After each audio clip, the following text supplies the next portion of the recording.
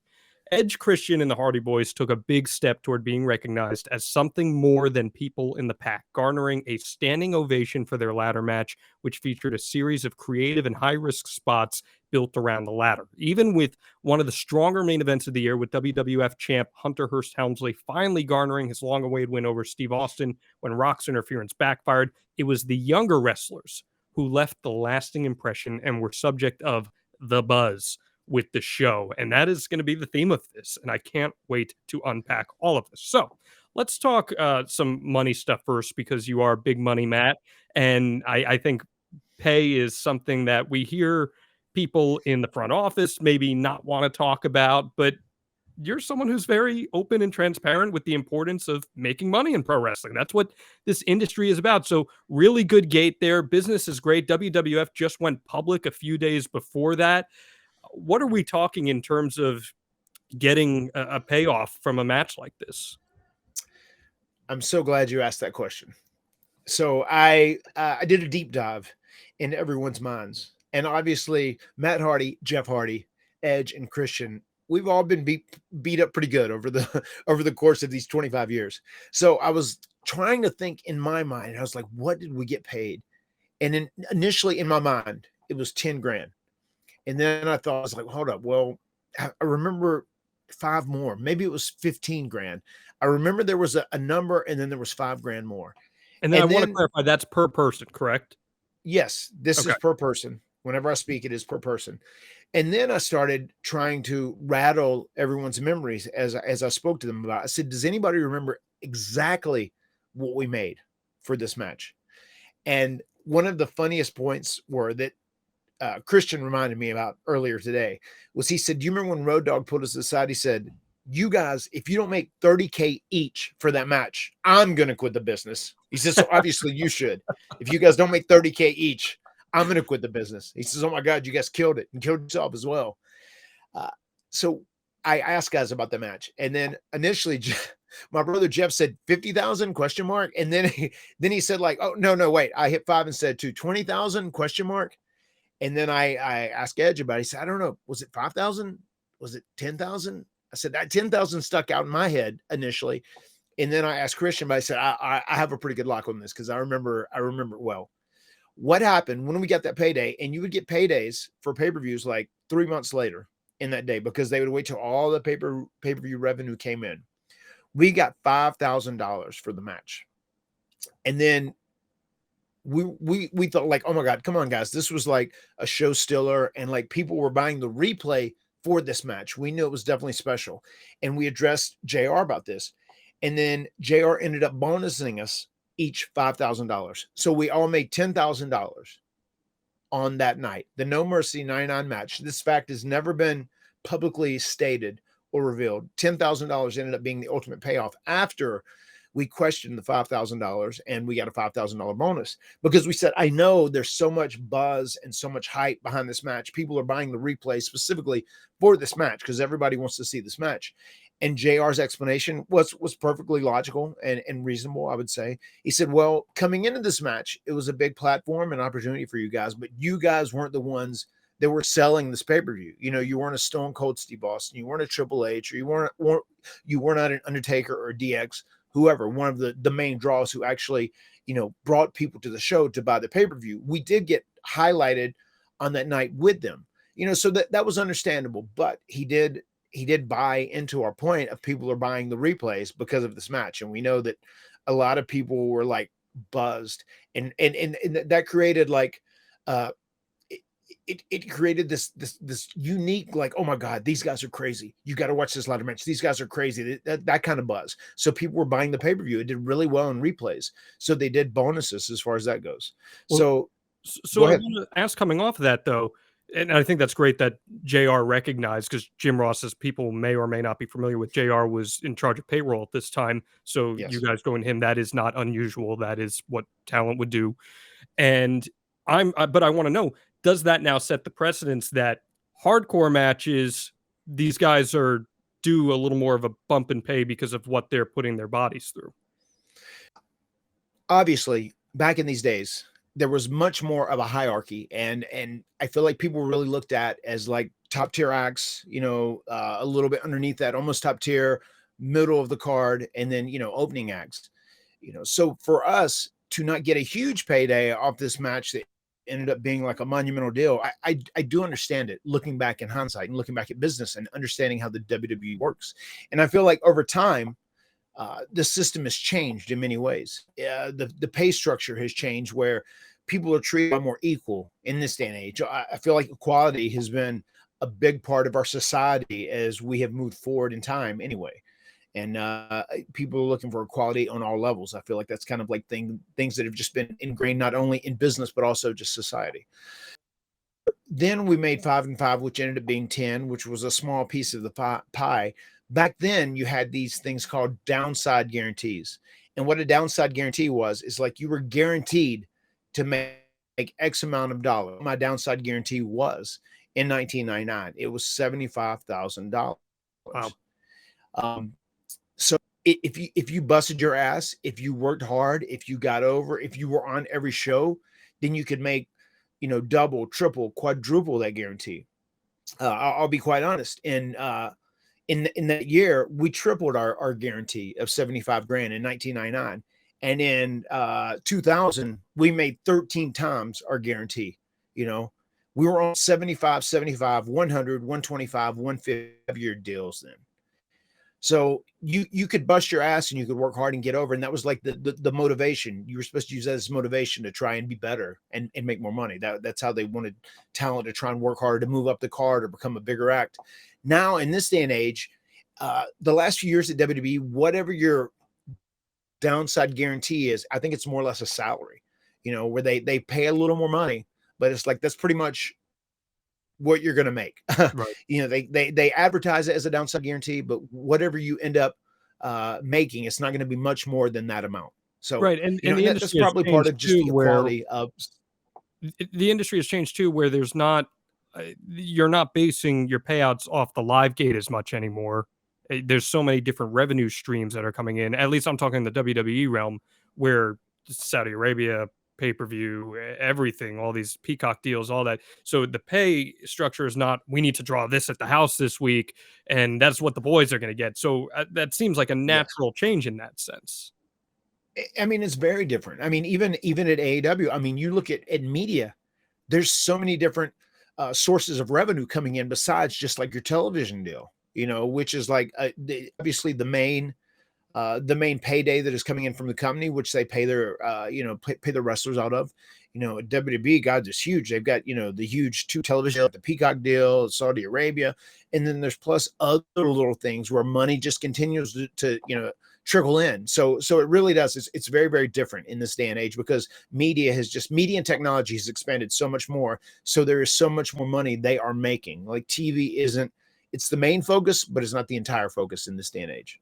Yeah, 100%. And just to put in perspective, WWE had revenue of $251.5 million and net income of $56 million in the fiscal year of 1999. It was the highest ever to that point. Just big, big time money coming in. And, to the point that I was making, I just want to put a bow tie on this. Like, yeah, sure, maybe it didn't set a precedent per se on how much money you get paid for a hardcore match, but what it did do was it made those hardcore ladder matches and TLC matches part of that draw that you're talking about, where people are buying these pay-per-views because they're going to get a great ladder match out of it. Yes, we put equity in the ladder match concept where people are going to be more likely to buy pay-per-view because they see Hardy's or Edge and Christian in a ladder match environment, because we put equity in that concept and we made it like a staple and we made it something that became very popular. It had like a huge cult following at that time. And little did we know that it would kind of change the whole style of wrestling in many, many ways, because wrestling, that match is like a precursor to what wrestling is today, especially outside of your basic match. When you have like a gimmick match, whether it's a ladder match or a table match or a TLC match or a cage match, whatever the match may be, it's going to be much more exciting. There's going to be more stunts in it. It's going to be much more athletic and acrobatic. And we were kind of the pioneers of that movement at the No Mercy ladder match. Yeah, I mean, WWE even created an entire pay-per-view concept off of it. So I think it's safe to say that it became a draw. Yeah. One other thing that I want to say as we get into this is it's a very unique time. And John, I was going to say they created a whole TLC pay-per-view out of it, but we haven't gotten any kickbacks from that. Wow. Oh man, no kickbacks whatsoever, from no residuals, nothing as a result of the pay-per-view concept. It was dropped this past year. So maybe someone caught ear that you were going to bring that up at some point and they were just like, yeah, we should probably can that. Yeah. Maybe Big Money Matt was going to get his fleet of attorneys on them. I love the idea of that, having just the visuals. Very, very Jerry McDevitt get the phone call. Anyway, so this is a really interesting time in terms of the creative too, because this Terry Invitational tournament comes at a time where the WWF tag team scene is infiltrated by The Rock and Mankind and the Holly cousins, and you guys are getting this perpendicular story to it. It's congruent in a way. And it's also the first week of the new era of WCW with Ed Ferrara and Vince Russo in charge. So, did you guys directly pitch the Terry Invitational Tournament to Vince Russo and his team? Was he directly involved in this and not getting to see the payoff of it in any way? Because we hear all throughout the years that Vince Russo always had a story ready for anybody, regardless of whether it was a good story or not, wherever they may have been on the card. As far as Vince Russo was concerned, we really didn't interact very much with Vince Russo. He was always friendly. He was always cool. We worked with Ed Ferrara a lot. I feel like Vince Russo was there working with kind of the tippity top guys at that time, and that was his priority.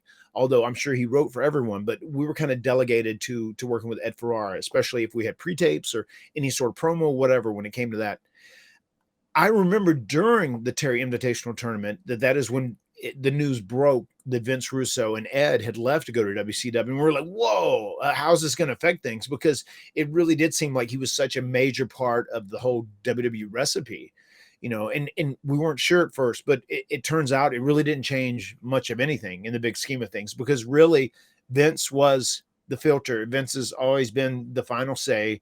He has been the ultimate word, the ultimate decision maker, because it's his company and that's how it should be, and nothing really changed in the big scheme of things. As far as the term, the Terry Invitational Tournament, if you take the abbreviation of that term and it being TIT, I could totally see that being Vince Russo's idea. That's very much up his alley, right? And the way he would like to promote things and put that little sense of humor in it. As far as the pitch for doing the ladder match in the Best Of series, that was something that myself and my brother Edge and Christian, we all approached Vince about. Vince McMahon, not Vince Russo. We spoke to Vince McMahon about it, and we said we think we could really excel in this environment, because we'd had a series of matches on house shows all throughout that year, and it was reported Jack Lanza, Jack Lanza, who just recently passed, bless his heart, rest in peace, Jack. He was our main house show agent, and he kept reporting like they open the card, these guys kill it right from the jump, and they set an amazing tone and precedence for the show. These guys are going to be future stars, because this tag match is one of the best tag matches I've ever seen. Normal tag match, we'd go out there for 15 minutes and kill it every night. So we started getting bonuses, and every time he would put like this match was better than last night, this match was better than 2 nights before, whatever, we got bonus for weeks at a time from JR, which was cool because we were working so hard and they were really rewarding us for our hard work. And people were really starting to respond to us on these live events as well. So once we had all this momentum built up, they knew we worked good together. They wanted to do a program where we came to like a big head. And this is kind of what we pitched, to do a best of. And we wanted every different match to be like kind of a different gimmick that we could. Maybe the first one, a standard straightforward wrestling match. We didn't get that exact, but we did get to put some gimmick matches in there. We had some Texas Tornado tags, which were really good, really fun.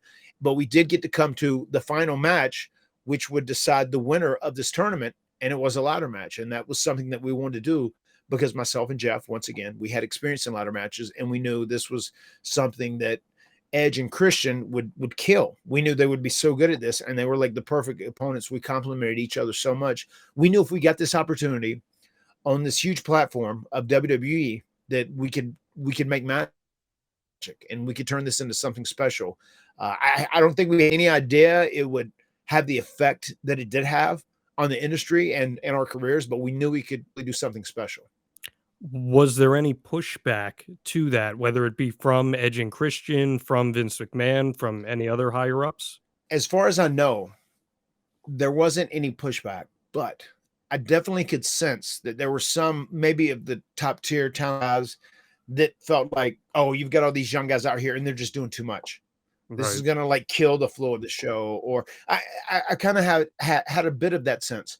One thing that I remember very well is that when the match was over, I remember Mick Foley coming and congratulating us. I mean, just the most genuine, heartfelt congratulations. And of course he is going to, because he is a guy who made such a name doing death matches and taking crazy, insane bumps and stuff. And he saw us go out there and do this amazing match that was a breakthrough scenario as far as ladder matches go.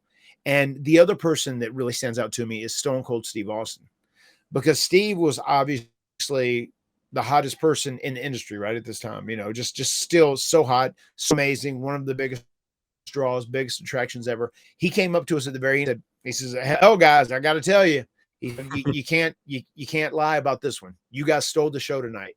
And he was on there, and to get that compliment from him, to get that love from him, was like, whoa, that was really mind-blowing. He said, "You guys stole the show tonight." He said, "So here you go, guys." He says, "Here you go. Here's an old Steve Weiser on me. Let's have a cheers."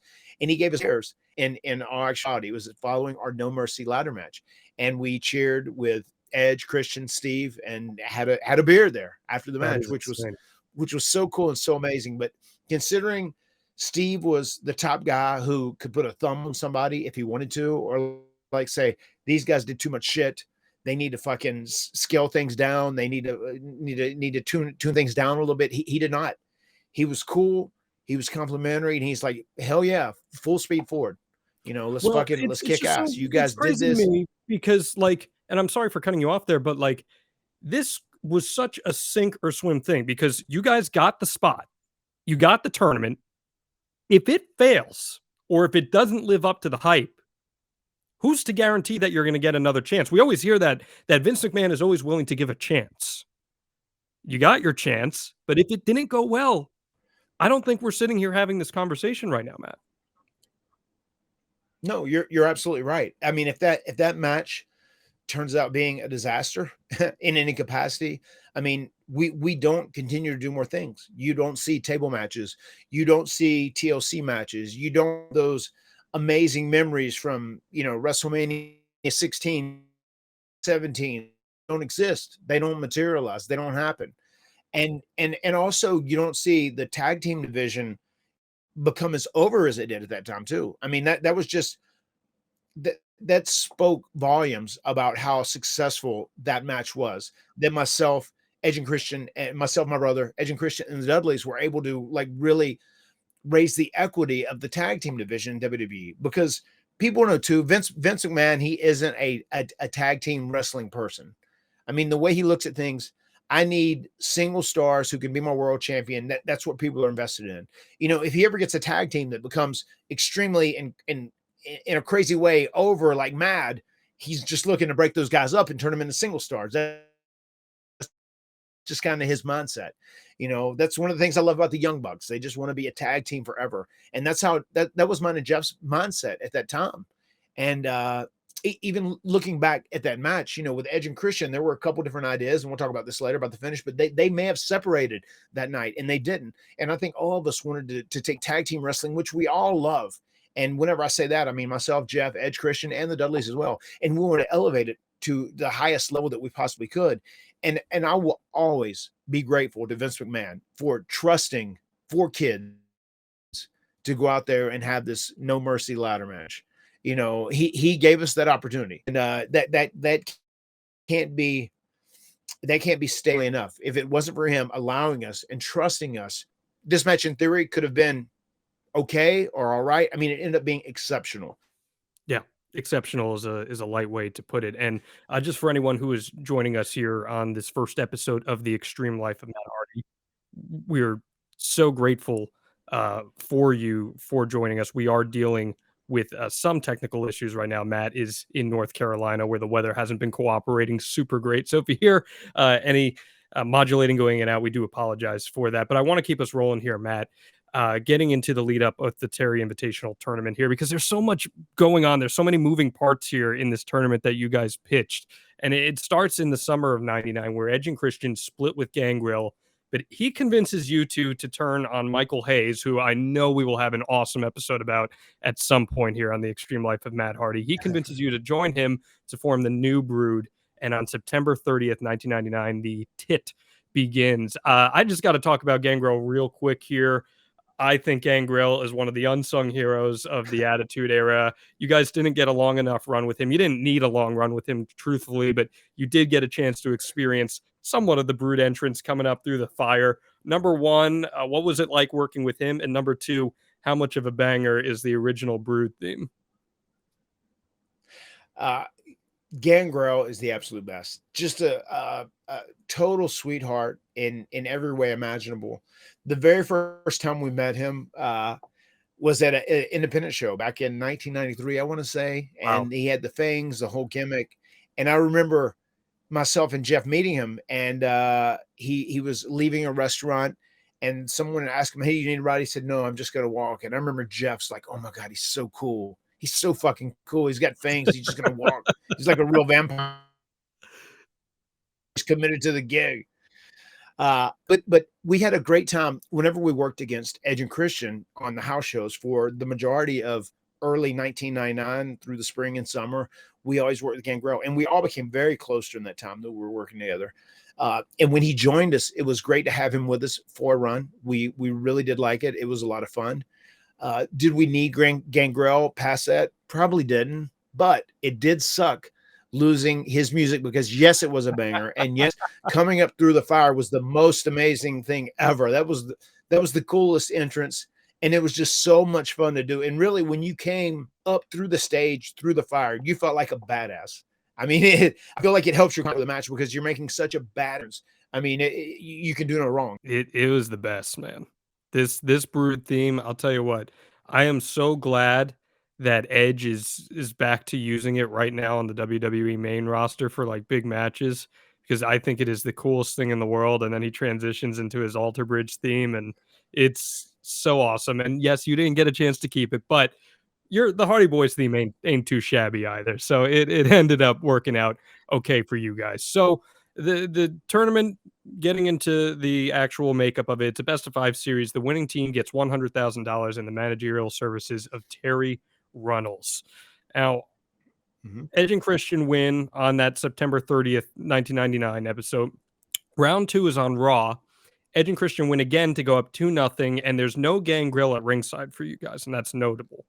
On SmackDown, it's a tornado tag match. You mentioned that. You and Jeff both pin Christian to even things up. The next week on Raw, it's another tornado tag, but there's a brawl, and Tim White throws the match out as a double disqualification. Follow me here. On SmackDown, Gangrel is back. He gets involved. Jeff pins Edge, but Christian pins you. Yet, since Jeff and Edge were legal, the Hardys get the win here. So we were tied up at 2 apiece. So a lot of moving pieces here. You mentioned, and I didn't know this until you just mentioned this, that you guys were the ones that pitched all these different stipulation ideas for the tournament. So did the idea of different stipulations lend itself to a ladder match? Or do you think in hindsight that traditional matches may have made the ladder match feel a little more special in terms of anticipation? I think looking back in hindsight, I think regular matches definitely made the tornado matches, which were cool. And it did like up the ante a little bit. So it was like a building process. And I feel like the psychology ended up being pretty good. And I want to say, I feel like we did that double DQ, and I think everyone like got a win, or, it like changed the margin as opposed to being a best of 7 to now almost like a best of 5. But there was one time where it was almost like a draw between us or whatever. They decided to shorten it and not have as many matches. And I don't know why that exactly happened, but it did. But anyway, we got to No Mercy in this ladder match. And considering we'd had some regular matches and some Texas Tornado, I think we'd set the table very well to go out and have a banger that night, Yeah, I just sometimes, and maybe this is reflective of the era because everyone looks back at the Attitude Era so fondly, right? Everyone's like, this is the peak of pro wrestling entertainment, and there's everyone and Yes. their mother is watching. But there's a lot of convolution with it. Yeah, they always will. I mean, ratings were so high, and when we were on the road doing house shows, we would do 10 days on, 4 days off. It didn't make a difference where we were, whether it was a Monday, a Tuesday, a Wednesday, a Thursday, sold out every night. 15,000 people, 20,000 people, sold out every night. I mean, business was like white hot. So that's why I'm sure, people look at that Attitude Era like, oh my God, it was the greatest thing ever. But like, if you actually compare the wrestling to then to the wrestling for now, it's very, very different. And the wrestling now is absolutely better. Back then it was different because I feel like it was so much more entertainment driven, and there wasn't so much media now as there is too.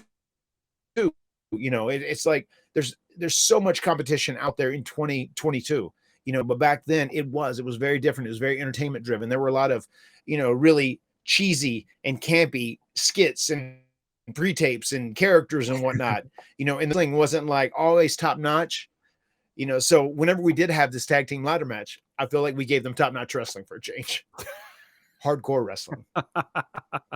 It just, like I said, there's so much convolution going on in this, and people like look at it with so much fondness, but there was a lot of crap in the Attitude Era, and thankfully you guys were able to make something of this. So as we approach this fateful night here on No Mercy, there's a little bit of preparation that you guys have to do on your end. And in researching this, I did not know this story, but I'm glad I came across it. Edge posted the following to Instagram on July 24th of this year when WWE was in Cleveland. And it was a picture of a hallway. And he said, I know what you're saying. Why did you post a picture of a hallway? This hallway was instrumental to Edge and Christian, the Hardy Boys, taking flight. Some backstory, so bear with me. No Mercy 99, the Gund Arena in Cleveland. I was living in the Bahamas, don't ask, and got stuck in Miami the night before the pay-per-view because of a hurricane.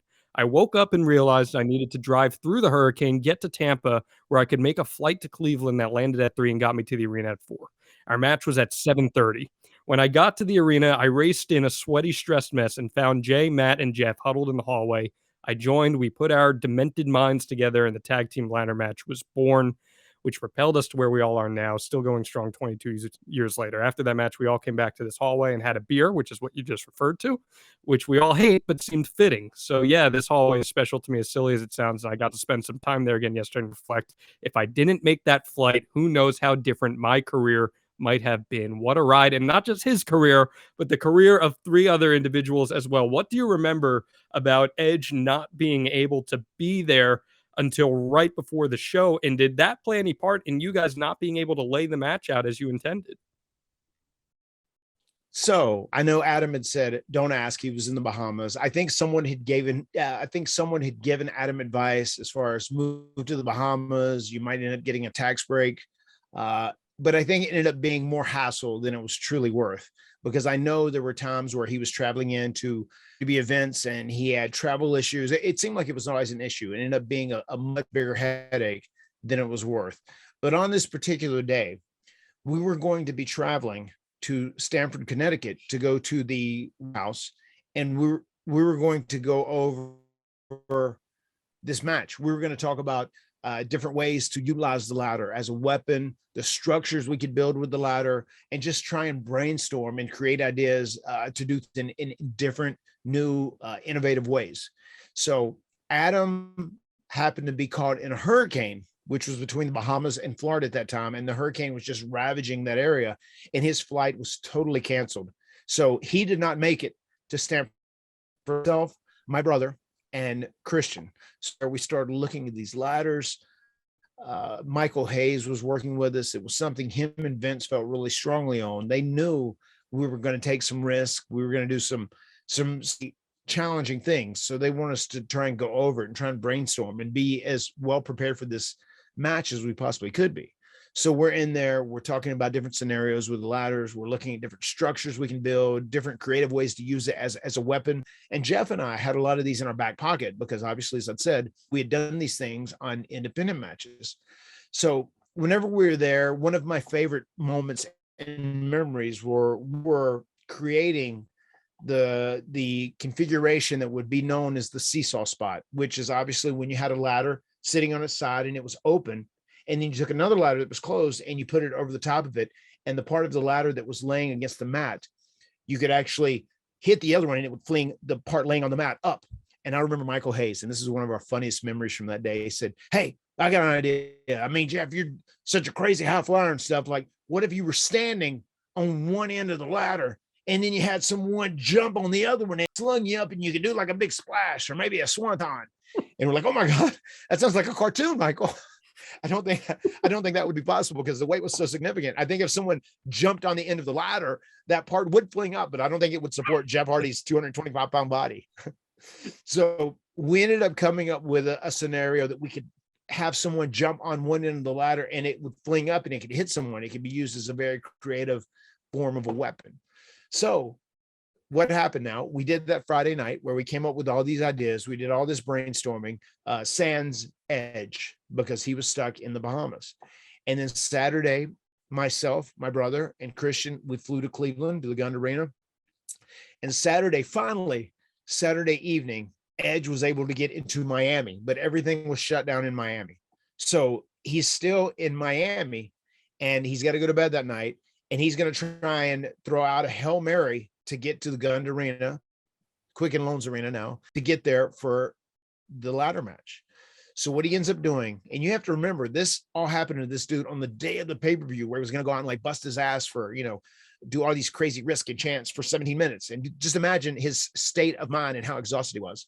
At 5 a.m., he gets up in my car, drives up Alligator Alley all the way to Tampa, catches the last flight he could catch to make it to Cleveland from Tampa, connects in Atlanta, and lands a little bit after 3 in Cleveland, Ohio.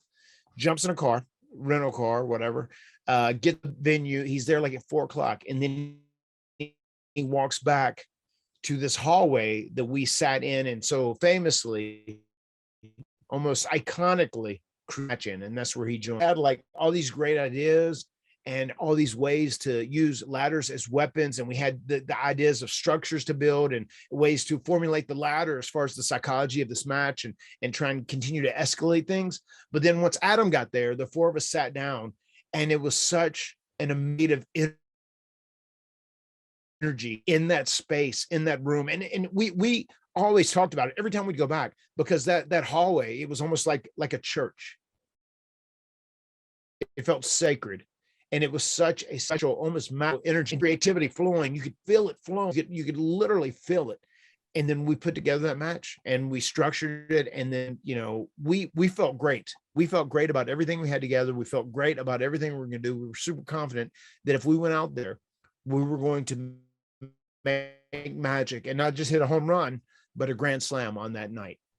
You mentioned a really important word there, and that was psychology. And when I work on the indie scenes, I listen to fans, or I am obviously very active on wrestling Twitter, and I see people talking about psychology. And there's no psychology behind a ladder match. There's no, and it boggles my mind, because I think half the time, and I don't say this in an insulting way, I just genuinely mean it, I don't believe a lot of wrestling fans know what wrestling psychology is. It's a buzz term, right? But they don't necessarily know, what does wrestling psychology mean. So how do you incorporate, quote unquote, psychology into a ladder match like this? I mean, once again, pro wrestling in itself is an art form. And whether people want to admit it or not, it's entertainment, and it's kind of catered more towards sports and entertainment as time has gone forward, especially the last few years. But like psychology is, and before the cat was out of the bag with kayfabe, psychology is basically suspension of disbelief. You go out and you have a wrestling match and you want to suck people into what you're doing. So using psychology is like trying to make the most sense possible. Everything's feasible, everything's logical of why all these crazy events are happening, especially in a fight that is choreographed. And a ladder match, it's even more intense because it's choreographed as well, but you are trying to suspend disbelief and bring everyone into the sense of like, this is real and I'm enjoying it. Everything has to make sense connected to each other ultimately at the end of the day in a match like this. And that's a real big challenge once we break down the physics of a ladder match. So I think we've covered everything we can up to that point, and I think it's time to delve into what makes this match so special. And from what I understand, we have is it true that we have a special guest, Matt? Because I was not expecting this.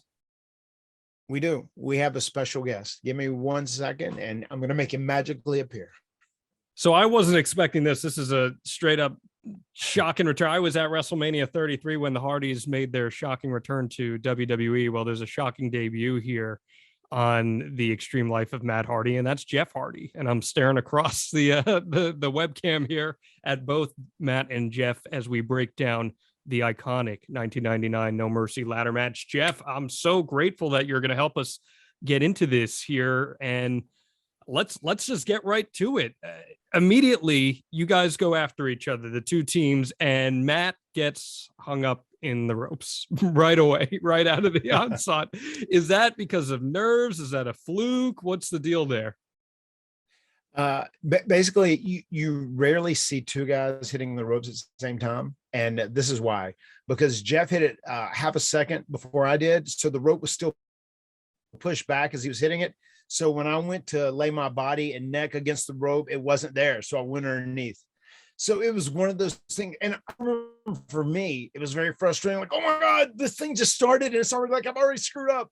And it was one of the greatest lessons that I always tried to really make sure to teach myself or be comfortable with myself, that like things don't have to be perfect. Like life in general, life doesn't have to be perfect. It just has to be lived, and you have to always try your best. In that ladder match, even though that was like a mistake right off the jump, you know, it wasn't a big deal in the big scheme of things. I said, just keep your confidence and keep moving forward. You know, so it was one of those things like, you know, it happened, and it's funny looking back. I remember you tell some pretty good jokes about it, right? Yeah, it's science, you know, or mathematics, you know, you should know that, but thank God it wasn't me. That was for, you know, it worked out the way it did, and that's the past. Yeah. I mean, it would probably been better because like if I would have hit it first and his neck would have went through, it would have looked like super cool. You know, with me, not so much. Him, it would look super cool always. But yeah, that was basically it. He hit the ropes right before I did, and then my head went underneath it, and I jimmied myself. And God, we had so many laughs off that. Me and Christian laugh about it all the time. So you guys are working, and I was watching this so intently, and I noticed it immediately. The pace is off the charts. Like there's that term that wrestlers use all the time, or saying, I should say, like, got to get all your shit in. And it like very much feels like that at the beginning here. We got to get to this. We got to get to this. Was it important to establish a pace that people can expect for this kind of match? Because they'd never seen anything like this. Yeah, I think about for us, we didn't have in mind like establishing a certain pace. We wanted to establish from a standpoint that we wanted to get the ladders, and we wanted to put the ladders underneath the bag of money so we could win the match. You know, winning the match is something that is very important, especially it is key and kind of the nucleus of your entire psychology of whatever the match may be.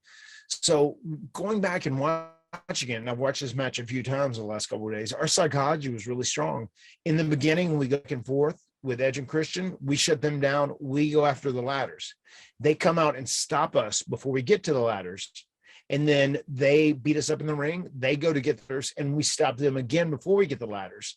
And then following that, when we shut them down again, we ask Gangrel to get the ladders, which ultimately gets him kicked out. But our psychology in the very beginning was just meant to like, let's establish these guys all want to get the ladder because they want to climb and they want to win. So that was a simple psychology. And it truly was step one of many steps of like making this match work and suspending disbelief.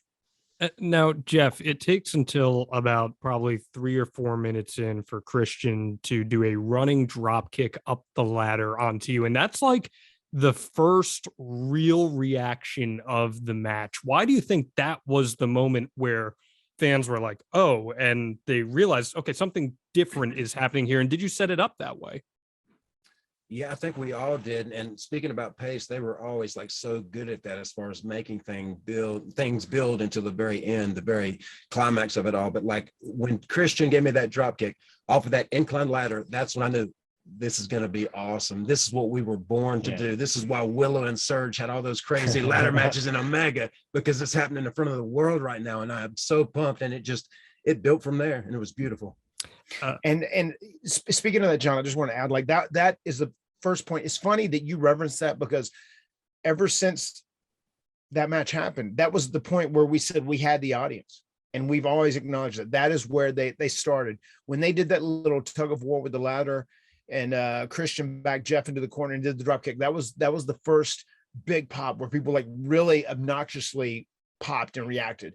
And, you know, that continued to build on throughout the match. And the first standing ovation was your, where you did the leg drop over the ladder. Oh, we'll get to that. As a catapult, which was amazing. It was amazing. And I can't wait to get into that. But the thing is, and it's so important that we don't jump to that though, Matt, because for as much as they pop at the beginning for that spot by Christian there, drop kicking Jeff, they come back down again.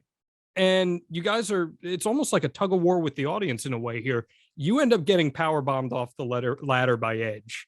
And then Jeff hits a missile drop kick to Edge on the ladder.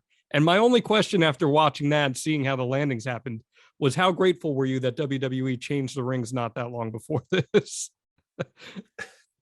Very grateful, because I will tell you, we worked in those hard rings, and it's easy to understand why Shawn Michaels was forced to get back surgery, especially because he was a guy who took a lot of bumps. Those rings were brutal. They were like concrete, but they weren't built for guys like us. They weren't built for the current generation of pro wrestlers. They were built for, Earthquake and Typhoon and, Hogan's and Andre the Giant. Sure. They were built for giant, not for people like you guys. they were built for guys that were 6'7", 6'8", 350, 400 pounds. No, for people like us, they were built for guys who were giants, which were in the 80s kind of like what dominated WWE. And now as the business, you have smaller guys, and we in the large day and age, but it was nice to have guys who actually feel a little more safe and bump a little more easily. Yeah. And now you guys can do crazy stuff like what Jeff then did. And that is the leapfrog leg drop, which sees him stand on the top rope and leapfrog over a standing ladder. And it's insane. It is insane. And even though I've seen it many times since from other people, that this was groundbreaking. And JR is saying how he's never seen anything like that to this point. It's the first standing ovation that we get out of this match. Jeff, I can't even imagine how much that hurt, but what was the high that you were feeling from your adrenaline after you hear the crowd react like that? Yeah, it doesn't hurt until the adrenaline wears off. In the moment, you can see me go like this. And I think that was the moment I felt the energy, the adrenaline those people were providing me with. And that's when I knew we had made it. We were onto something extremely beautiful and with some longevity in it, hopefully. And we were onto something, so great. And I knew that in that moment. It gives me goosebumps now, remembering that young Jeff Hardy and what I did that night. I was watching it, and not long after this, Edge hits a flatliner on Jeff. And I don't know if any of you guys could see this happen. I was like micro watching this match, but after he hits that flatliner on you, Howard Finkel is seen in the shot, and his hands, his head is in his hands. He's shaking his head. Are you guys cognizant of the reactions of your coworkers who are like there ringside watching all this madness unfold? No, not in that environment, but considering it's a match with these inanimate objects of ladders in it and they're flying all over the place, we're just definitely trying to make sure we're staying safe and not letting any other human being or any other person fall on us when we're in a very unsafe position. One thing I want to say, whenever Jeff did that leapfrog over the ladder and used it as a springboard, more or less, that moment where there was a standing ovation, something that really sums him up as a performer in so many ways. He has such this natural ability, and he's one of the best sellers, one of the best people to ever react to a crowd. I mean, that moment where he fires up, you could see the crowd fueled his fire up and that energy. And there's very few people in the business that feel stuff from a crowd and actually bond with the crowd better than he does. He does that so well. And that moment was so special because that was a moment where whoa, something special is going on here. I mean, that was really a very special moment in the match. Was that your guys' first standing ovation? I believe it had to be, right?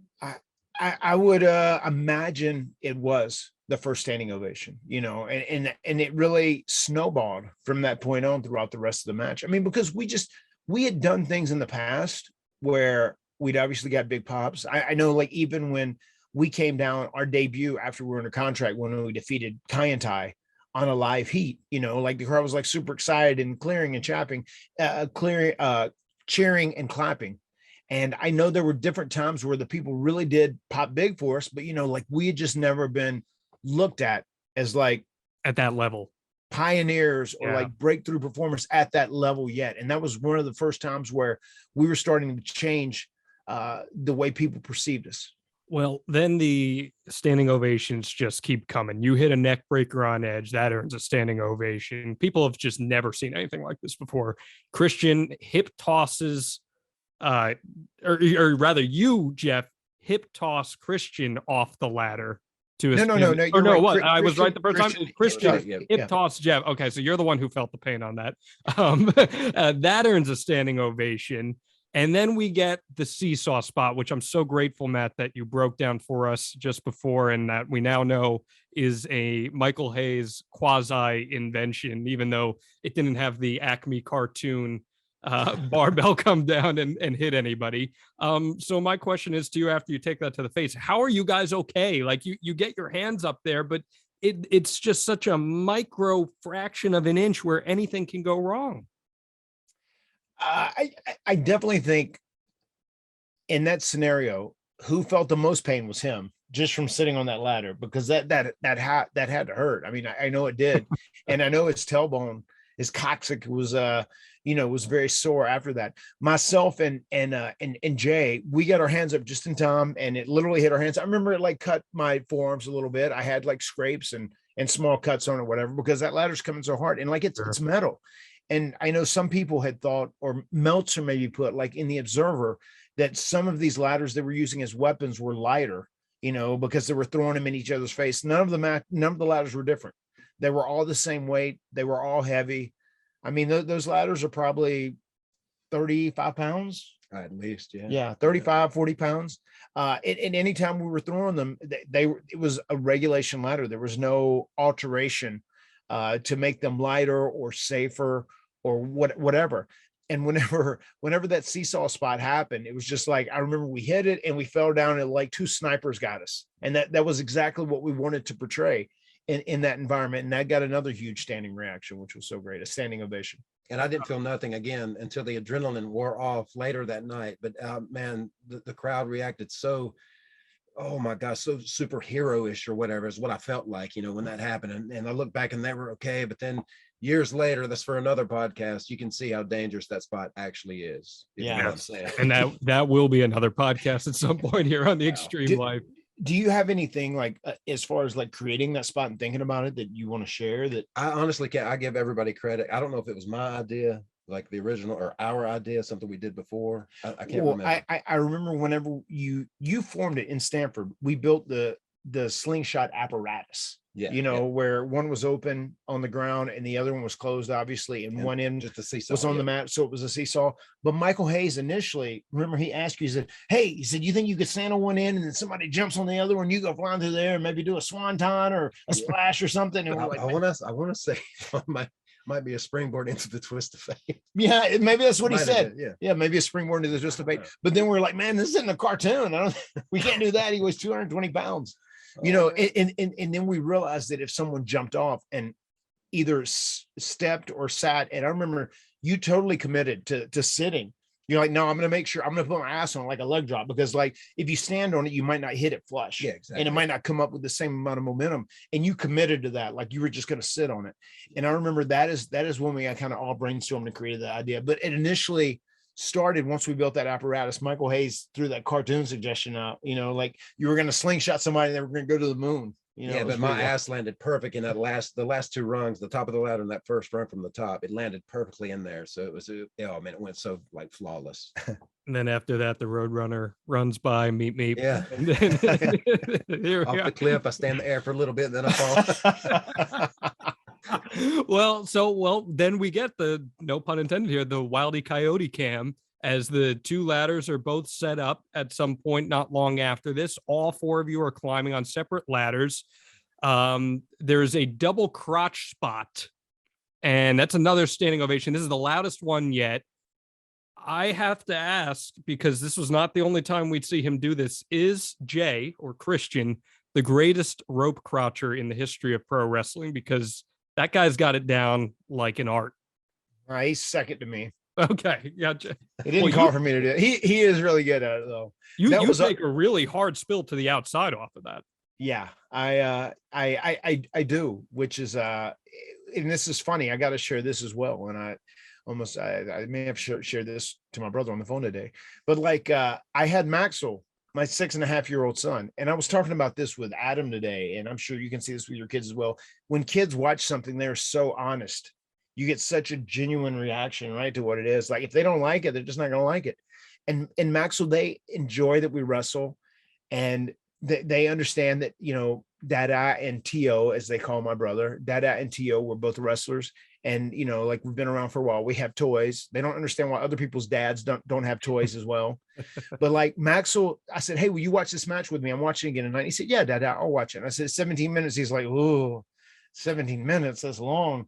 And then he sat back and watched it. And then as it started going on, whenever you did that drop kick and you drop kick Edge off the ladder, as we talked about, and he said, that was awesome, Tio. Like for him to actually react to that as we're just sitting back watching it on an iPad, right? And then when we do that double down and I do the spill, he said, oh my God, Dada, you were spinning all the way to the floor. And it was just so to hear that, like he got involved. He got emotionally engaged and involved in this match as he was watching. And at the very end, he said, Dada, I'm going to tell you the truth. It was a long match. I thought it was really good. He said, I thought it was probably going to be boring. He said, but that was really cool. I'm glad you and Tio won. You guys were awesome. And that's like the greatest compliment ever. I like to get that from him. So that was so cool that those couple things, even when you're talking about that 4-way down and me going out of the ring, that definitely stood out to him. The drop kick did, the slingshot, the seesaw spot stood out to him. Some of the obviously marquee spots really caught his attention, but it was so cool to share that moment with him. And then Maxwell said 4 2/4 stars after that, and took it from there. But then it brings us to the finish. And Jeff, Matt just shared with us that you were kind of the innovator behind this finish here. The separate ladders are up. Matt gets knocked off. He bumps into the other ladder. Jeff somehow, some way is able to leap from one ladder to the other underneath the money. The crowd, and this is the coolest part about this as I'm watching it, the crowd is realizing what's about to happen because they've never seen anything like this before. And they're realizing what's about to happen. And you knock Edge off, you grab it. The ladder is so wobbly that as you grab this bag of money, you take this massive bump on the way down. I mean, it is just as bad as you getting speared off the ladder visually, at least. And I don't want to say how it felt, but the crowd is just going absolutely insane here. A standing ovation for the New Brood winning the tit. And that's where we end things. Jeff, how'd you come up with the finish for that? And how much did that bump suck on the way down? Yeah, actually, again, another time, it didn't hurt until the adrenaline wore off. And I think I was thinking about Mick Foley, actually, from that famous Mick Foley, Mankind versus Undertaker Hell in a Cell, that big choke slam through the top. I've always kind of been obsessed with that bump because it's probably, in my opinion, the most vicious bump that's ever been done in pro wrestling. I think that bumps had a hold on a lot of people in wrestling. It was so impactful. I see what you're saying. I mean, it's always had a hold on me too. I've always thought about it too. And I think the younger me subconsciously might have looked up a little bit. So, okay, it's only about, 10 more feet or something. Maybe I can be like Mick one day, maybe that's so let me get a feel for it. But not really. I think I was just pumped up on adrenaline. The crowd was so amazing. The energy they provided us with that night. And I didn't want to just stay there. I wanted to fall, and like fall to the end of the match and the win. So, and it all worked out. Well, it's just crazy how anything can go wrong with these ladders, right? Like the ladders can fall at any moment's notice and ruin everything. It can take this spot could have been killed and all the climax of it is gone if that ladder falls. Yeah. For sure. There's so much thinking about that final spot when we were putting it together. We built that structure of like setting up the ladders in a perpendicular fashion in Stanford when me, you, and Jay were going over it before we went to Cleveland. And that's where the idea came. And I know you had the idea if, there was a push of the ladder, you could leapfrog. I think that's the word you used to describe it. So, yeah. I think you used leapfrog. That was the term. He said, if like this ladder gets pushed, I could leapfrog onto the other ladder and then pop the guy and then procure I think you're right. Yeah, I know you're right. Yeah. Procure the deal. And one of the funniest things is we were talking about the bump that I took out of the this is going to be a fun little nugget I'm going to throw in here for all the people that want to hear this podcast for nuggets. Whenever I took that bump out of the ring, as ever I twisted and whenever I hit pretty hard on the floor and like my lower back. I remember my lower back was like, it hit hard. Obviously it didn't hurt as adrenaline was rushing or whatever, and I was okay. But part of my mentality whenever I sell, and I'm sure you do this as well, whenever I sell, like if something hurts, but it's not damaged or not really hurt, if you feel it for an instant and you realize like, oh, this was hurt, maybe this is what I can sell and I can portray it as. So I hit my lower back real hard and, like almost like a tingle in my legs, but I was fine, whatever. Whenever I come back in to the ladder to climb up, you and Christian start first. I start coming up and you see me grab the ladder and start climbing with my upper body. and my legs, I'm not using them. In my mind, I was thinking like, what if I just couldn't feel my legs? That's how I'm going to sell this. You're right. And I'm going, and it's I heard that. such Okay. I'm it's so such an glad that that was oversell. not an accident. I'm so Yeah. glad that was an accident because I'm watching this and I Yeah. just hear Matt Hardy scream and I'm like, did something just happen? And I'm so glad that that was on purpose. And I want to tell you what I'm channeling. I am channeling in my mind, as crazy as this is, right? This is how I translate it. Like I said, if my legs weren't working, let me act like someone who like, just I'm in battle and my legs aren't working. So I have to pull myself up with my upper body. And I'm really trying to pull myself up with my upper body and like yelling, and the yelling was an oversell. I will say that looking back, but that is totally where that came from. But just the fact that I came up later, and whenever I pushed and then like bounced off the ropes to hit Jeff to knock that ladder down so he could leapfrog from that one, from the ladder he was on to the one Adam was on, boom. And when he popped in, the reaction was huge. And I swear, I think because the money bag was tough to get down to, right? You had some trouble getting it. As you watch, it's like not coming out. They said it would be very easy to pull out whenever they did, but it wasn't. Just like really tugging on it and pulling hard. I'm sure in his mind, I know how he is too. He's a masochist in some ways, where he's like up there's like, oh my God, this is taking too long to pull down. He's like, I'm going to take a super big bump and nobody will even think that it was delayed coming out. Totally. I'm sure. I know that's how you think, but that it's crazy how famous that fall became, because that fall was utilized in video games from that point out. Yeah, it's amazing. And you guys win the Terry Invitational Tournament. You win the $100,000. You celebrate with some champagne. Afterwards, Jeff takes a sip. Matt just throws it everywhere. And I want to make one point about this match, watching it, for as exceptional as it was. And Matt, you and I kind of texted about it last night as we were going over the show.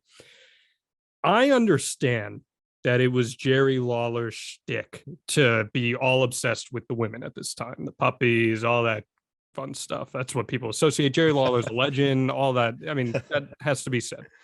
And we didn't even really talk about Terry that much here, but Terry's got a great reputation in the industry as well as just a good person. And, it was just so fascinating to me that as this historic match is clearly unfolding in front of us, Jerry just keeps going back to talking about Terry.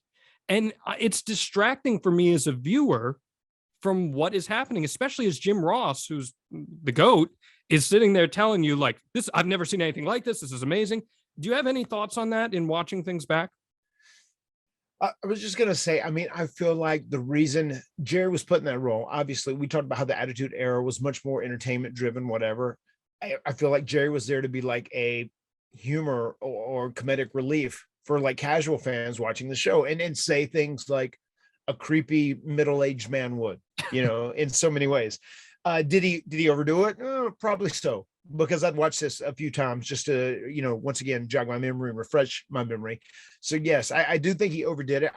I don't mind the fact that he did it some, but I feel like you, John, especially, you are like the current pro wrestling fan, and you understood it. And being younger at that time, you already had the mentality of like, no, these guys are busting their asses. They're working really hard. Let's treat this as serious. And I get that. And I'm sure there are a lot of fans that did. I would imagine most people who view the business super serious, guys who would write, newsletters, I'm sure they did as well. I'm sure it was too much for them. But the current generation of fans, especially the AEW fan base, they take things a lot more serious. Sure. They're not looking for entertainment or like bullshit, and I'm all about entertainment bullshit. I did Broken Matt Hardy, so I totally get that. It's a little bit of a different vibe, obviously, but I feel like that's why Jerry Lawler was there, and he may have been produced to keep harping on Terry over and over, but just for the entertainment aspect and for casual fans to find it funny or humorous. Yeah, well, 6.5-year-old, 7-year-old John Alba learned it the hard way when he asked his mother about Poontang Pie because The Rock told him to. So that was not necessarily the best. But I want to go into Meltzer's review of the match. I'm not going to read the entire thing, just some things that I picked up from it. Second sentence immediately, he says it's a must-see match because if any of these guys make it to the top, it'll be remembered as their first great match, which I just thought was super prophetic and really cool looking back in hindsight. And I mean, when you hear something like that, that's got to make you guys smile in some way, right? Yeah, I mean it definitely does. And the few times I've met Dave Meltzer, he's been great. He's been really cool anytime I've ever interacted with him. And I know he is like regarded as the leader in the industry as far as being someone who analyzes the business in a very serious fashion from all facets, from all aspects. So the fact that Meltzer said that about us, and he was truly right. And if you look at wrestling as it changed, especially just starting there. This was the building block, our tag team ladder match, which led to the tag team table match with the Dudleys, which ultimately led to the triple threat ladder match and the whole TLC craze. I mean, that whole genre of wrestling kind of it made wrestling explode, and it became a genre that was going to be a staple in wrestling forever.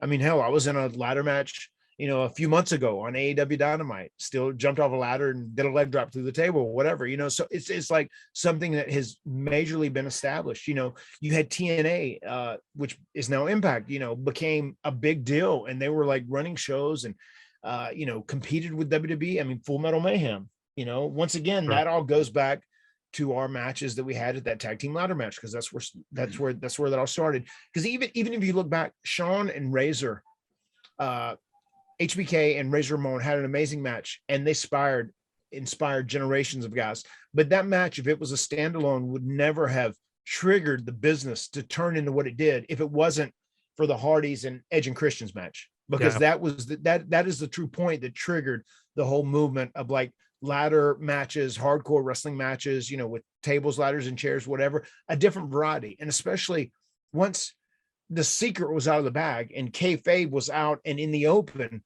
I feel like we needed different revenues to entertain people, in this industry. And that became an amazing revenue where you can build a rivalry to this big match. And if you have two guys who are athletic enough to do it, and they can do some cool stuff, they can have a ladder match, or they can have a TLC match, and they can have a great blow off, and it really raises the stakes.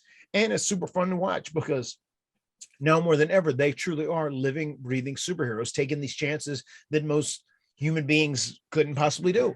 Yeah, well, you said there's never been a ladder that you're afraid of. That was our fact here. And there's just one more line I want to read from this, and especially since Jeff is here. And he says, Jeff, in parentheses, who, if his body holds up, will someday be a Shawn Michaels caliber performer, leapfrogged over the standing ladder about 7.5 feet with the highest leg drop this side of Bull Nakano off the cage into Christian.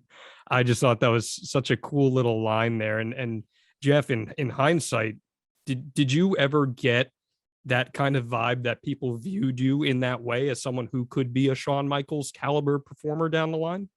Totally, I think so, because I've always said, since I was like crazy young, since the Shawn Michaels Razor Ramon ladder match, which inspired us tremendously, influenced us like to do those Willow versus Surge matches at the fairgrounds, at the armories, wherever. But yeah, I've heard that a lot, but I've also said it more that who's your favorite wrestler, Jeff? HBK. He can do everything, a little bit of everything. And so I kind of like to think I can do a little bit of everything, but that's not true. I think I'm more of a stunt man instead of a pro wrestler. I'm more of a moment guy instead of a storyteller. But man, what a huge compliment. That young Jeff Hardy. I mean, if I would have heard that back then, I would have been over the moon probably, but hearing it now 20 years later, it's like, oh wow, I really don't care. But oh my gosh, so special. So something, when you say that, John, that really stands out to me is like Shawn was amazing when he would sell. And I felt like that's where a lot of the money and equity was in Shawn, whenever he would sell, and the way he would sell things and the way he could take bumps that were so unique, so crisp, so good. Jeff had that same vibe, whenever he would sell, the way he would bump, they were so unique and so crisp and so special. I mean, and I know he would say that a lot, that he shines when he sells, and he really gets it. There's some guys you have just as baby faces who you really want to try and have the heel beat them up throughout the match. So you really wait to see that babyface do their stuff at the end of the match to get their shit in or whatever. And Jeff's one of those guys as well. He is so entertaining and compelling whatever he sells. One of the best sellers ever, and very much in line with like an HBK. Well, and I say this all the time, pro wrestling is at its best when you feel with the performer. And I always, pardon me getting emotional talking about this, I always felt like I felt with both of you, but especially Jeff. Yeah, and especially that first spot that really kicked the ladder match off, this first ever tag team ladder match. when Christian drop kicked me off that incline ladder, and I've hurt my neck more than any other wrestlers hurt my neck just from the whiplash reaction to a move. It makes it look so good. So just that such a quick whiplash makes it look so good. And then one quick thing I wanted to say before I forget it. During that match too, there was one really incredible moment to when one of the spreaders got bent. Not hinges, but a spreader. Correct? Yes, I looked up that terminology today. We always called the spreaders between the ladders hinges, and I actually Googled it and looked it up today. It's called a spreader officially. But there's a moment in that match where Jeff is put in between the ladder, and they are doing like the 10 count of closing the ladders on him, and that was an idea that we came up with in Sanford as well, I remember.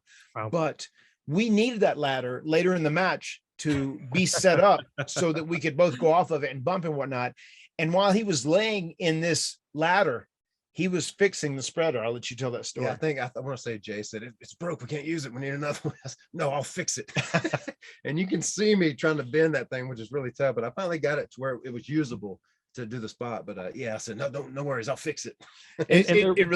There wasn't enough forward thinking at the time that you would need other ladders potentially. Exactly.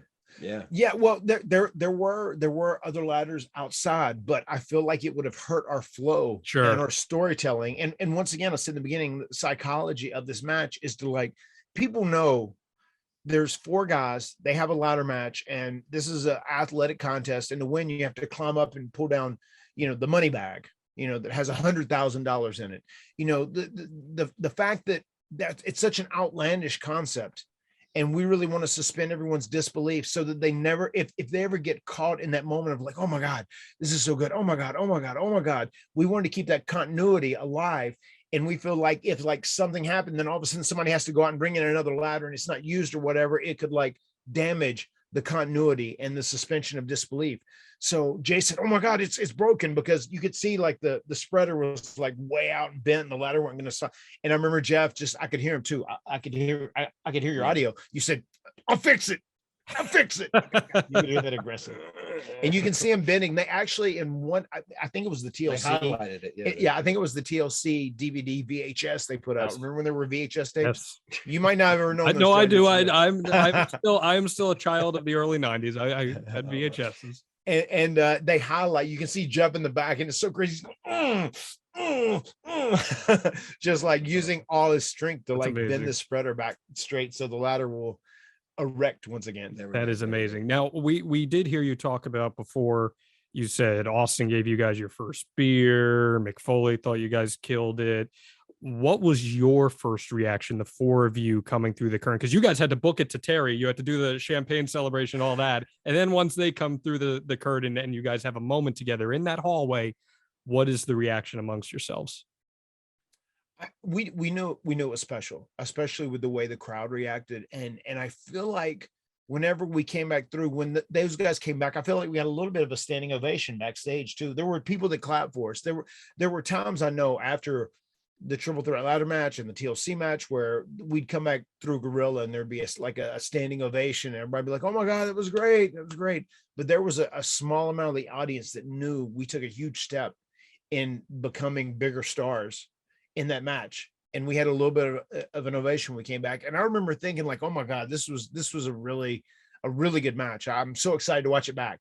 I hate that I fucking slipped underneath the rope and hit my nose, jam my neck, right? I jimmied myself, as Christian calls it. I jimmied my neck at the very beginning of the match. I said, but besides that, I was super happy with everything. It was practically perfect.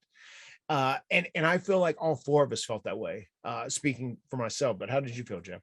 I felt, the same way. Ditto, yeah. Brother. One other really amazing thing is my wife was at UNC Chapel Hill at the time, and she was at a bar and she was watching that match with the people going crazy. These college kids watching WWE in a bar at UNC, and it was crazy that, oh my God, now we have 2 daughters. It's just amazing how things work out in the end. But yeah, I totally felt the same thing you felt. And it is talking to Adam, talking to Edge today. He said Johnny Gargano was there live, and he was heavily influenced by that match. He was there live in the venue watching it. I know, that's obviously the Young Bucks are big fans of that match. There's so many guys that are in the business currently that go, oh my God, that match was so inspirational to us and motivated us to do so many things. Like, we want to be wrestlers like that, from watching the Hardys versus Edge and Christian. And I think that is so poetic, considering we were so inspired by, the HBK Razor Ramon match, that now we have inspired a generation, and we up the antes a little bit, because on top of the ladder match, there ended up being more, obviously, but this was the foundation of what became the TLC craze. And I'm glad that you said that there's the modern influence there, that these guys came up to you and had a chance to say these things to you. It's a big part of what this podcast is going to be. And as we go on through the weeks here, we're going to talk a lot more about influence and all that. But there's just a couple more things that I want to hit on in regards to this. What did Vince McMahon and Michael Hayes in particular have to say to you guys after this match? Michael came back through and gave us hugs. I do remember he was like super proud of us, because he was almost, there was times, because he was our mentor, and when we first got used and we first had a legitimate chance to like be looked at as wrestling superstars, Michael Hayes mentored us, and he taught us more than anyone else ever has. We both owe Michael Hayes so much, and we often refer to him as our wrestling daddy. And he still would go by that term, but he hugged us. He nabes. Whenever you see us do nabes, that all is from Michael Hayes. He hit us with all that, and he told us how proud he was of us. You guys went out and you killed it. As far as Vince, I know Vince did like the match. I don't remember his instantaneous reaction. I'm sure he was running the pay-per-view, but I know later as time went on, he did love the match, and he was very appreciative and complimented us on it. Well, that match made him millions and millions of dollars going forward with the invention of TLC and everything from that. But since we're talking Vince McMahon, since we're talking money, I'd be remiss if I didn't bring this point up. This is also the night that Jeff Jarrett leaves WWF. And the alleged holdup that, if you go listen to My World, sounds a little different than the Fable runs. But Matt, you told me off air that you did have a little bit of an interaction with Jeff, especially after he just came back through the current, had all the flour over him from his Good Housekeeping match with China. Yeah, we were after Jeff on the card, and I remember Jeff Jarrett coming back, which he was always great with us then. We had a lot of tag matches with him and Owen, had a lot of fun. They were always very, very giving to us. And I'll never forget how he showed up late that day in just his gear. All his shit was in his car. He was in his gear, pulled up. He talked to Joni for a bit of time, put together the match, literally went out and did it, and then came back through. And as he came back through, he walked back as we were kind of going over last minute preparations and going over the game plan for our match. He said, "All right, boys, you guys kill it. Have a good one. Be safe out there." He said, "We'll see you down the road." And I remember he pulled his bags out, but he was just so happy, so jovial in his gear, has all the, all the shrapnel from the Good Housekeeping match on him, and walks through just happy as he could be. He had got his payday, whatever, and he was headed out to the next step, which ended up being WCW for him. But yeah, he was super cool, super friendly, super supportive. I was going to say, if rumor has it true, and Jeff's lying to us on My World, he escaped with a good $4 million over his shoulder. And maybe they used some of that money that you grabbed from the top of the ceiling there, Jeff, and shoveled it off to Jeff Jarrett. It should have been gold coins. Yeah. I think they did use some of that money, because there were actually in that bag. Do you remember inside that bag?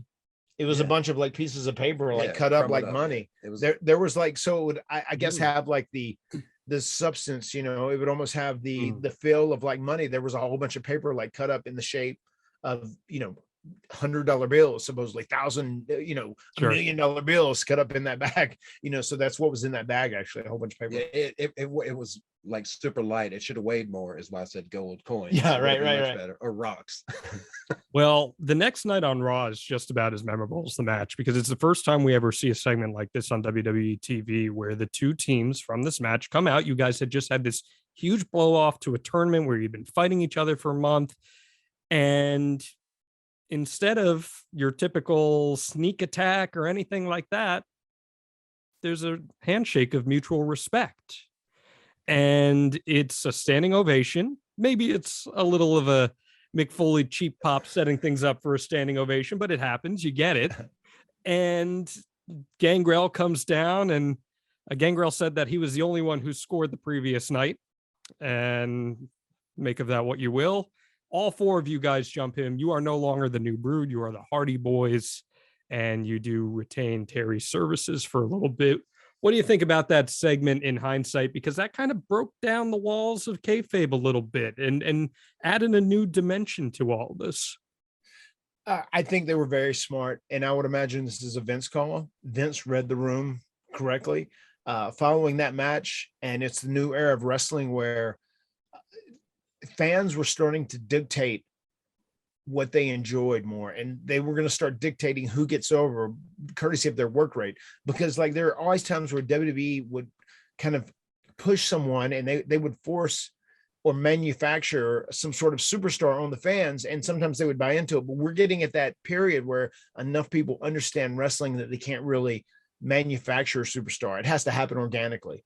So that's what happened that night. You know, I think Vince knew that myself and my brother and Edge and Christian were going to be extremely respected. People dug our work ethic, and we did some groundbreaking stuff that night before. So he did that call to like shake hands and like have a mutual respect for one another. We were a mutual admiration society. And I think that was the correct call. And going forward, I actually pitched initially, well, this is another podcast as well, but like my idea was to have us together as a group and work against DX. And I wanted our group to be version 1 of the Hardys and Edge and Christian. And that's initially where I came up with the version 1 concept. And we were like the version 1 of the prototypes of wrestlers that you're going to see in the future. These guys, after what we did in that match, that didn't end up happening. What ended up happening, obviously, as you know, Edge and Christian would turn heel, and we would continue our feud and go on to TLCs and whatnot.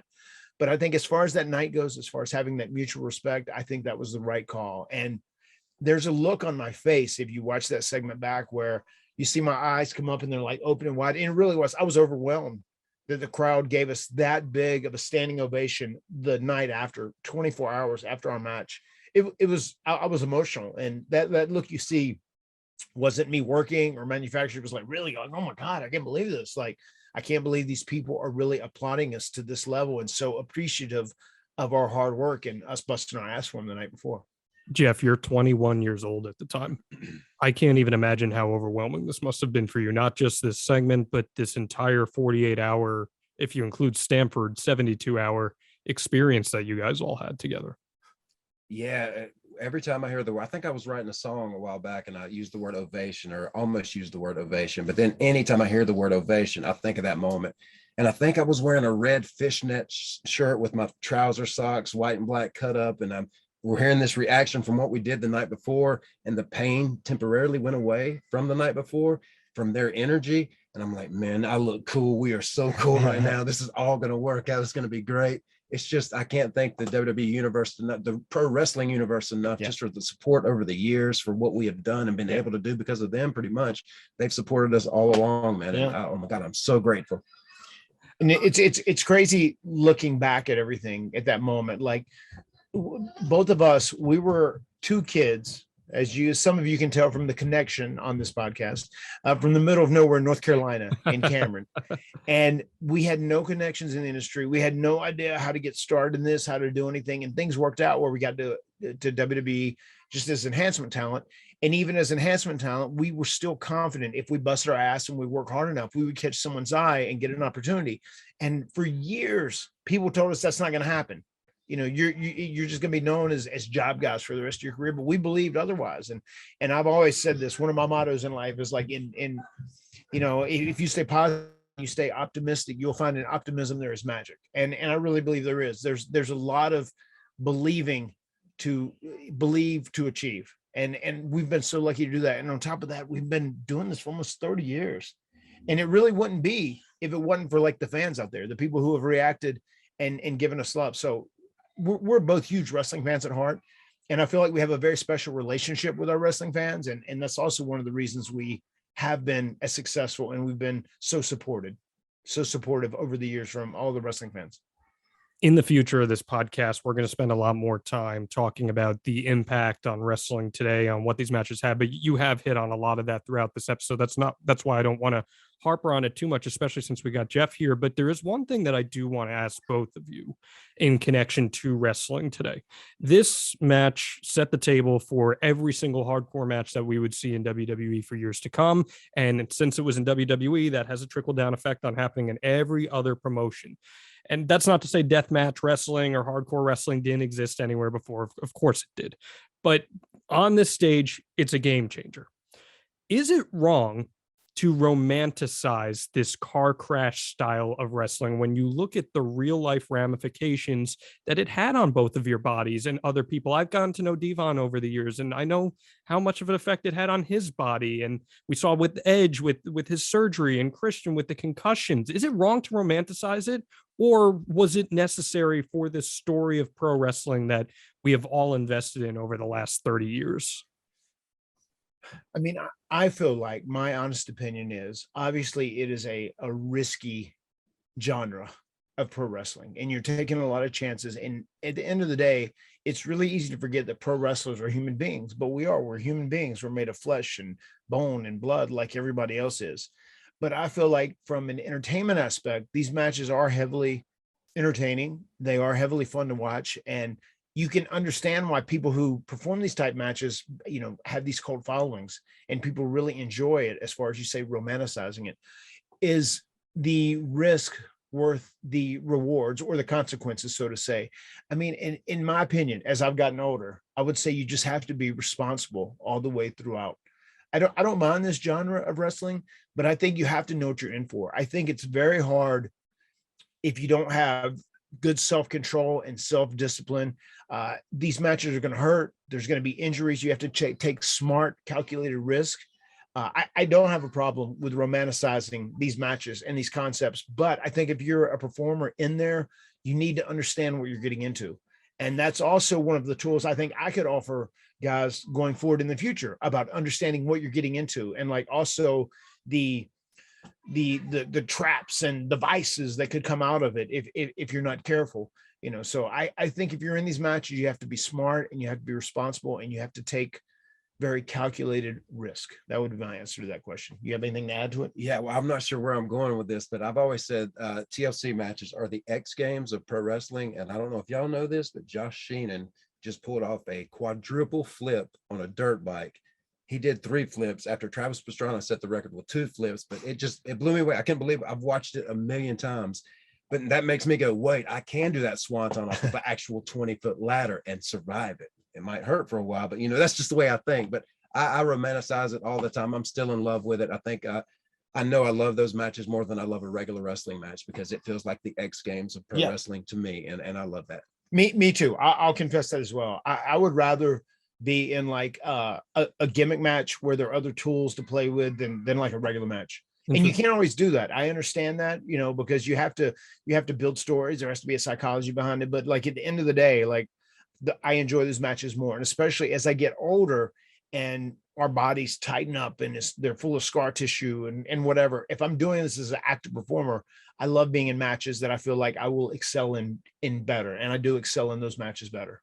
And I have to kind of say this too. The last ladder match I was in, I wasn't going to do anything completely crazy, but man, has a ladder ever been attached to somebody's earlobe? Now it has. You got it.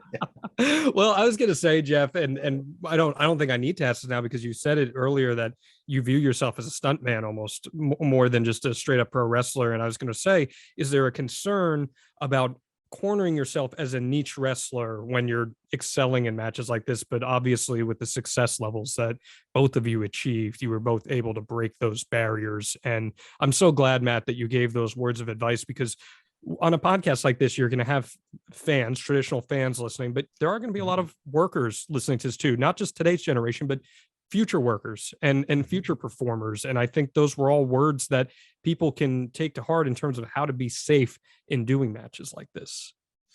Yeah, I do think it's important. I mean, in pro wrestling, like, bottom line is our bodies, my body, my brother's body, your body, John, built out of flesh and bone and blood, is not meant to be slammed on wood and steel multiple continuous times throughout nights for 4 nights a week, 5 nights a week, 10 nights a week.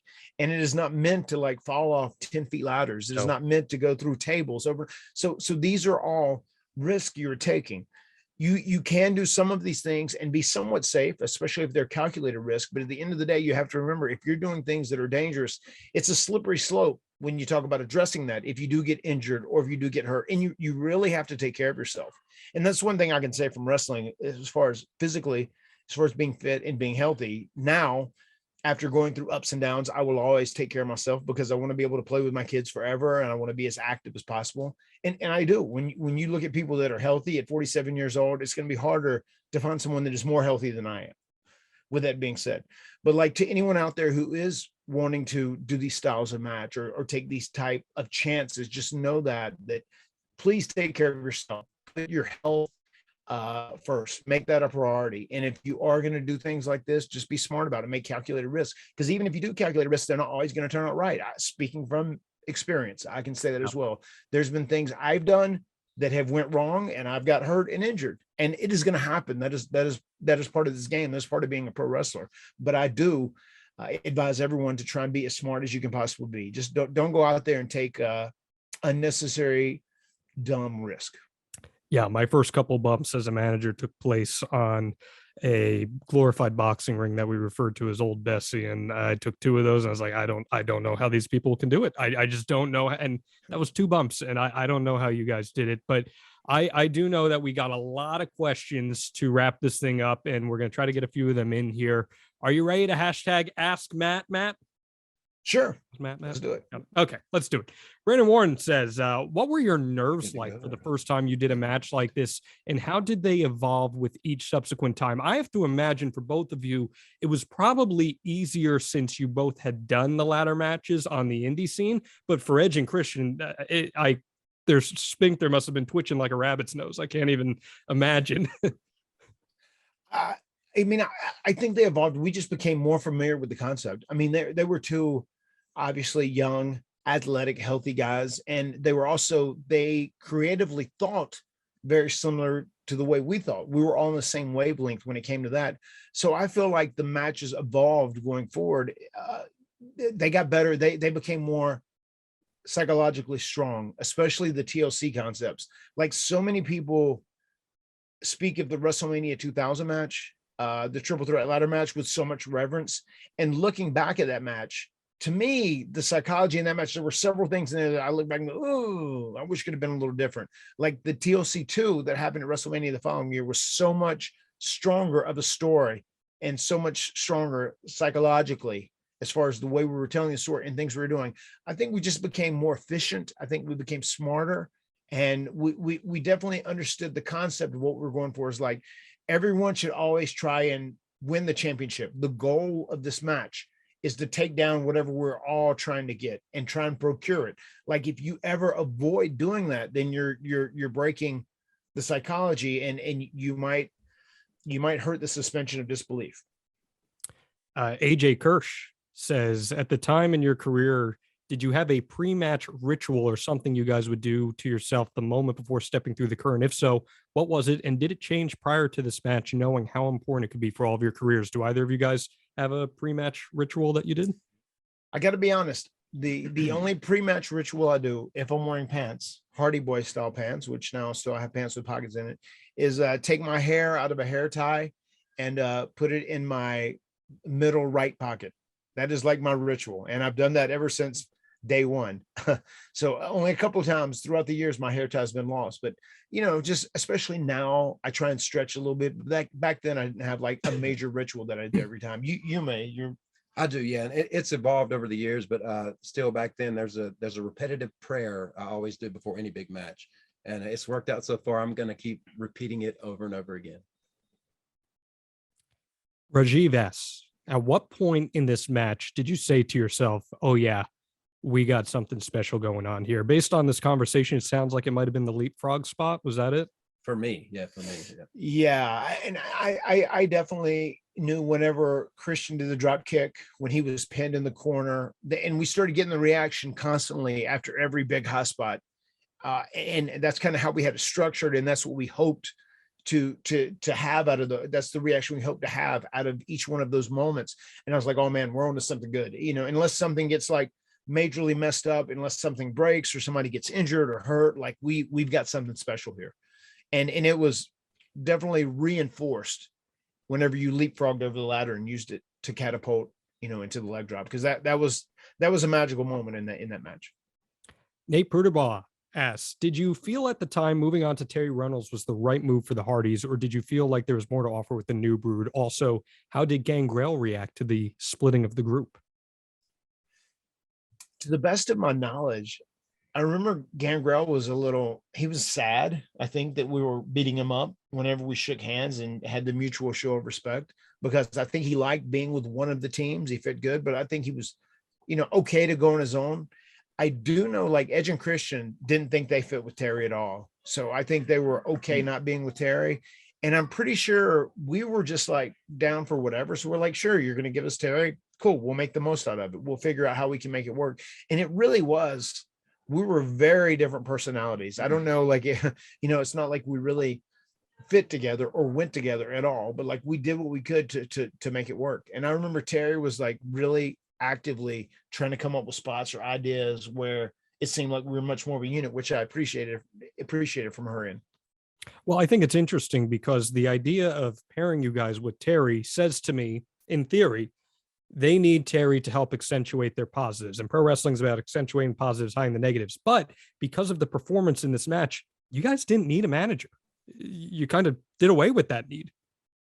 Yeah, I mean, we were still, and looking back in hindsight, Edge and Christian were definitely the better speakers at that time. And that is why ultimately they ended up winning at WrestleMania 2000. I think initially the idea was for us to win and like a big blow off of the match, but they had turned heel and they were starting to get over, and their personalities were so good and so strong. And I remember when they had talked about us winning, it wasn't definite or set, but I think that was the original plan. And then they changed and said, well, we'll just do it in SummerSlam in Raleigh. Remember that? Oh, yeah. Because that's where the first TLC was going to be. It'll be in Raleigh, North Carolina. And then I remember Vince told us, he said, everybody in this building is going to know you guys are going to win. It's just too obvious. We can't do it. And looking back, I was like, that's the reason we should do it. They actually want this win. And that's one of the more frustrating things. I really wish we would have got that win in Raleigh. And then he just said, well, we'll do it at the next pay-per-view, which ended up being Unforgiven in the cage match. But like the whole thing with Terry, and she wasn't really a speaker for us anyway. It's not like she actually spoke a lot while we were there. She was just kind of almost like, just like a eye candy, more or less, to the team. I felt like, and someone who was representing us as the manager. And I feel like she was almost a means to the end as far as establishing the Terry Invitational Tournament. So that's kind of how she was tied along to it. I really don't think myself or Jeff or Edge and Christian really needed her in hindsight, but she was really, she really did want to work, and she wanted to be part of the unit, which I appreciate. I remember she had that idea over and over where some heels jumped her and she gigged. Do you remember that? And we came to her defense. She wanted to do that, which, they weren't going to have any of, especially in that day and age, the way they looked at women or divas. And then there was also a point where she wanted to do something where I got taken out and she was able to jump in and Jeff maybe jump off her back. I don't even know if she could have supported her, but she did have ideas, and she wanted to try and make us feel like more of a cohesive unit, which I appreciate. Yes. And Jeff, real quick here, because we talked about it before, but you are a big music guy yourself. I anticipate that you agree as well that the original Brood theme is an all-time banger as far as wrestling theme music, correct? Oh man, I popped like a little kid when Edge came out at this past SummerSlam with that first little bit of the Brood entrance with the fire. Man, I've never felt so cool until that. When we came up on that elevator through that fire, I felt so cool. And I think but I think Terry gave us a little bit of an edge, especially like the young college Jews. Oh man, they're the shit, man. Oh, yeah. That lady is hot, man. All that kind of stuff.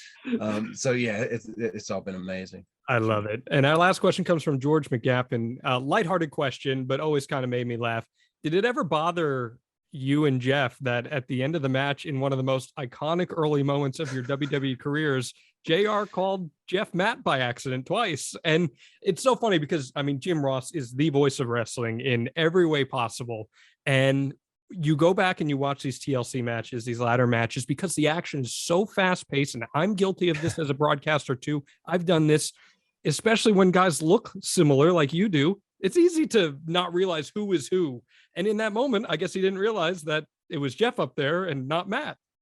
And I will also tell you something that was tough for us as well, because we were always called the Hardy Boys. The Hardy Boys. I think it was beneficial to their advantage that Edge and Christian never had a team name. They were always Edge and Christian. So you got used to saying their names over and over. And I think you established Edge is this guy, Christian is this guy. With us, they were just always the Hardy Boys, the Hardy Boys, the Hardys, the Hardy Boys, the Hardy Brothers, the Hardy Boys, the Hardy Brothers. And you heard that over and over. And I feel like even Jim, made that mistake. And maybe it was frustrating. Looking back in hindsight, it doesn't seem like a big deal at all. No, because I know there's times when we get so used to that, because we were known as the Hardy Boys for so long before we both really became established as singles competitors. And we're still out, and still to this day, there'll be times where, I'll get out of the car and go, "Oh my God, Jeff Hardy." And I go, "Hey, what's going on, man? How you doing?" And I just keep walking like it's, nobody's business. And I'm sure same with him, I'll respond to Matt or Jeff. If you call me Matt or Jeff in public, I'm just going to wave and keep going about my merry business, and it's okay. It didn't bother me then. It doesn't bother me now. Just yesterday at Food Line, I walked by this nice looking redneck dude shopping. I said, "Hey, brother, what's going on?" Like I do every human being. "Matt, man, it's been a long time, brother. We used to lift weights at Vast Fitness." I said, "Oh yeah." I never I don't either. I said, "Oh yeah, that's right, man. Well, hey, Happy New Year, brother." Yeah. I kept on going. I went to the bathroom, came out. "Matt, damn, it's good to see you again, brother. Can I get an autograph from my daughter?" And so I said, "Of course, man. Jeff Hardy," right? Yeah. There you go. I never said a word. Yeah. And he never said a word either. So Same awesome. thing. Same thing here too, man. That's I'll do it all the incredible. time. I mean, Oh man. there's times where I'll be out and go, "But damn, Jeff Hardy, I love when you do that Swanton bomb." You're Thumbs like, man, Yeah, appreciate it. I'm waiting for somebody to say, "Jeff, when you gonna get some tattoos, man?" Yeah. Yeah. Oh, Yeah, man, well, it's I great. guess, Matt, if anyone calls you Rebby, then you got an issue. But I think until you're Jeff, that's good. Listen, Oh, yeah. Jim Ross Absolutely. is one of the most prepared broadcasters I've ever listened to. And I hate when people get on other broadcasters for making such a small, and this annoys me as a broadcaster. It annoys me so much when people get on for a small little hiccup like that, as if anyone's never messed up in their lives. And if you're left thinking at the end of this match about a name mix-up versus the match that you just saw, you might need to reevaluate how you watch pro wrestling. So, but we do appreciate all the questions. We're going to do this every single week. #AskMatt. And I guess my last question to you guys here, and I apologize that this episode's gone on a little long, but I think this is fantastic that we've had Jeff here. The legacy of this match, Matt, you and I talked about at the beginning, but after going back and revisiting it, was this the definitive match of the Hardy Boys' career? This was definitely the match that made the Hardy Boys, without a doubt. There's been a lot of noteworthy matches that we had as a tag team, but this was the establishing match for sure that led to the Hardy Boys becoming, one of the greatest tag teams in all of pro wrestling history. Without this match, the Hardy Boys and Edge and Christian, both their futures look very, very different. And also, without this match, a lot of things don't happen in pro wrestling the way it did. That's incredible. And Jeff, it's so insane to see how your legacy is carried on. I was at Survivor Series this year, and the reaction you got there was unreal loud in person. I texted Matt actually when it happened. I said this is incredible to see this kind of reaction for Jeff at this point. And I know there's a lot of questions going on everywhere out there, and I'm just so happy that you're here. Is there anything you'd like to say to everyone who's listening out there right now who've had you in their thoughts these past few months?